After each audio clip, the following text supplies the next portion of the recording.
Here's a little tip. Now we just snap the squeegees out of the resin. You got a super clean edge. You can take off the top here.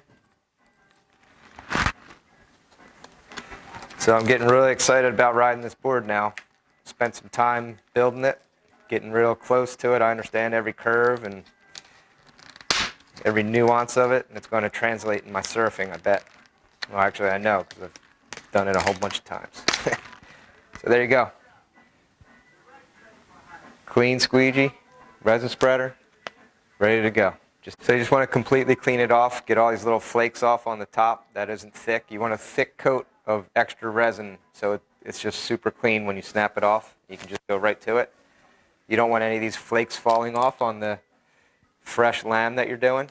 You want to keep everything clean. Preparation is key when you're building boards. All right, let's do this lamb.